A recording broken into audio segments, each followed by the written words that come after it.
ನಮಸ್ಕಾರ, ನಮ್ಮ ಬೆಂಗಳೂರಿಗೆ ಸ್ವಾಗತ. ನಾನು ಚೈತ್ರ ರಾಜ್. ವಿಧಾನಸಭೆ ಚುನಾವಣೆಗೆ ಇನ್ನೇನು ಕೆಲವೇ ದಿನಗಳು ಬಾಕಿ ಇದೆ. ಈ ನಡುವೆ ಪಾಲಿಕೆಯಲ್ಲಿ ರಾತ್ರೋರಾತ್ರಿ ಕೆಲವು ಟೆಂಡರ್ ಪ್ರಕ್ರಿಯೆಗಳು ಶುರುವಾಗ್ತಾ ಇವೆ.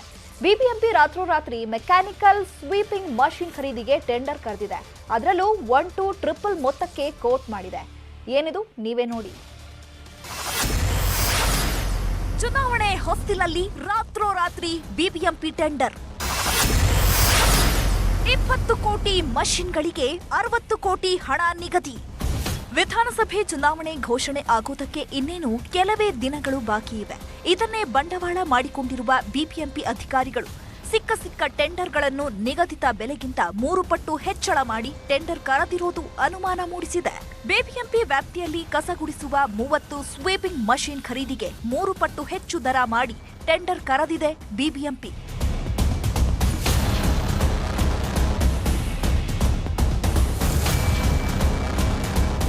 ಬೆಂಗಳೂರಿನಲ್ಲಿ 158 ಆರ್ಟಿರಿಯಲ್ ಹಾಗೂ 316 ಸಬ್ ಆರ್ಟಿರಿಯಲ್ ರಸ್ತೆಗಳಿವೆ. ಹೊರ ರಾಜ್ಯಗಳಿಂದ ಹಾಗೂ ರಾಜ್ಯದ ಇನ್ನಿತರ ಜಿಲ್ಲೆಗಳಿಗೆ ಸಂಪರ್ಕ ಕಲ್ಪಿಸುವ ಬಹುಮುಖ್ಯ ರಸ್ತೆಗಳಾಗಿವೆ. ಈ ರಸ್ತೆಗಳು ಸದಾಕಾಲ ವಾಹನ ದಟ್ಟಣೆಯಿಂದ ಕೂಡಿದ್ದು, ಸದರಿ ರಸ್ತೆಗಳನ್ನು ಪೌರ ಕಾರ್ಮಿಕರನ್ನು ಬಳಸಿ ಸ್ವಚ್ಛ ಮಾಡುವುದು ಅತ್ಯಂತ ಕಷ್ಟದ ಕೆಲಸ. ಹೀಗಾಗಿ 15ನೇ ಹಣಕಾಸು ಯೋಜನೆಯ ಅಡಿಯಲ್ಲಿ 30 ಮೆಕ್ಯಾನಿಕಲ್ ಸ್ವೀಪಿಂಗ್ ಯಂತ್ರಗಳನ್ನು ಖರೀದಿಸಲು 60 ಕೋಟಿ ಅನುದಾನದಲ್ಲಿ ಟೆಂಡರ್ ಕರೆಯಲು ಮುಂದಾಗಿದೆ. ಇಲ್ಲ, 2 ಕೋಟಿ ಏನಾಗಿರೋದಿಲ್ಲ ಅಲ್ಲ, ಅದು ನನಗೆ ಇನ್ಫಾರ್ಮೇಷನ್ ಇಲ್ಲ. ಬಟ್ ಅದೇನಾದರೂ ಟೆಂಡರ್ ಪ್ರೊಸೀಜರ್ ಆಗಿರುತ್ತೆ.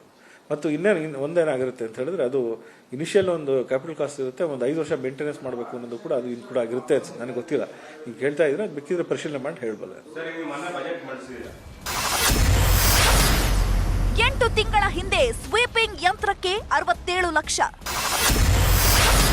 ಈಗ ಅದೇ ಸ್ವೀಪಿಂಗ್ ಯಂತ್ರಕ್ಕೆ ಈಗ 2 ಕೋಟಿ. ರಸ್ತೆ ಗುಡಿಸೋದಕ್ಕೆ ಕಳೆದ 8 ತಿಂಗಳ ಹಿಂದೆ ಇದೇ ಬಿಬಿಎಂಪಿ ಅಧಿಕಾರಿಗಳು 5 ಸ್ವೀಪಿಂಗ್ ಮಷೀನ್ ಖರೀದಿ ಮಾಡಿದ್ರು. ಆಗ ಅದರ ಬೆಲೆ 67 ಲಕ್ಷ ಮಾತ್ರ. ಆದ್ರೆ ಅದೇ ಕಂಪನಿಯ ಸ್ವೀಪಿಂಗ್ ಮಷೀನ್ 8 ತಿಂಗಳಲ್ಲಿ ಏಕಾಏಕಿ ಟ್ರಿಪಲ್ ರೇಟ್ ಕೋಟ್ ಮಾಡಿದ್ದು ಯಾಕೆ? ಬಿಬಿಎಂಪಿಯೇ 2 ಕೋಟಿ ದರ ಫಿಕ್ಸ್ ಮಾಡಿದ್ದು ಕಿಕ್ ಬ್ಯಾಕ್ ಆರೋಪ ಕೇಳಿ ಬರ್ತಿದೆ. ಬಿಬಿಎಂಪಿ ಅಧಿಕಾರಿಗಳು 30 ಸ್ವೀಪಿಂಗ್ ಯಂತ್ರ ಖರೀದಿಗೆ 60 ಕೋಟಿ ಫಿಕ್ಸ್ ಮಾಡಿದ್ದು ಸ್ವತಃ ಬಿಜೆಪಿ ಮುಖಂಡರೇ ತನಿಖೆಗೆ ಆಗ್ರಹಿಸಿದ್ದಾರೆ. 2 ಕೋಟಿ ರೂಪಾಯಿ ಮೊತ್ತದಲ್ಲಿ ಪ್ರತಿಯೊಂದು ವಾಹನಕ್ಕೆ ಮೆಕ್ಯಾನಿಕಲ್ ಸ್ವೀಪಿಂಗ್ ವಾಹನವನ್ನು ಖರೀದಿ ಮಾಡುವಂಥ ಒಂದು ಪ್ರಸ್ತಾವನೆಯನ್ನು ಇಟ್ಟಿದ್ದಾರೆ ಅಂತ ಒಂದು ಕಂಡು ಬಂತು. ಆ ವಾಹನಗಳ ಬೆಲೆ ಎಕ್ಸ್ ಶೋರೂಮ್ ಬೆಲೆ ಬಯೋಸ್ಟ್ರಾಡ್ ಅದು 71 ಲಕ್ಷ ರೂಪಾಯಿ, ಮತ್ತು ಎಲ್ಜಿನ್ ಸಂಸ್ಥೆಯ ಪೆಲಿಕಾ ವಾಹನಗಳಿಗೆ 69 ಲಕ್ಷ ರೂಪಾಯಿ ಇದೆ. ಕನಿಷ್ಠ 1 ಕೋಟಿ 10 ಲಕ್ಷ ರೂಪಾಯಿಗಿಂತಲೂ ಹೆಚ್ಚು ಹಣವನ್ನು ಇವರು ದುರ್ವಿನಿಯೋಗ ಮಾಡ್ತಾ ಇರುವಂತ ಒಂದು ಪ್ರಸ್ತಾವನೆ ಇಟ್ಟಿದ್ದಾರೆ. ಚುನಾವಣೆ ಮುಂದಿಟ್ಕೊಂಡು ಈ ಬೆಳವಣಿಗೆ ಭಾರಿ ಅನುಮಾನಕ್ಕೆ ಕಾರಣವಾಗಿದೆ. 20 ಕೋಟಿಯಲ್ಲಿ ಖರೀದಿ ಮಾಡಬೇಕಿದ್ದ ಬಿಬಿಎಂಪಿ 60 ಕೋಟಿ ಕೊಡುವುದಕ್ಕೆ ಮುಂದಾಗಿದೆ. ಈ ಭ್ರಷ್ಟಾಚಾರಕ್ಕೆ ಸರ್ಕಾರ ತಡೆವೊಡ್ಡುತ್ತಾ ಅನ್ನೋದು ಈಗಿರುವ ಪ್ರಶ್ನೆ. ಆಶಿಕ್ ಮುಲ್ಕಿ, ನ್ಯೂಸ್ 18, ಬೆಂಗಳೂರು.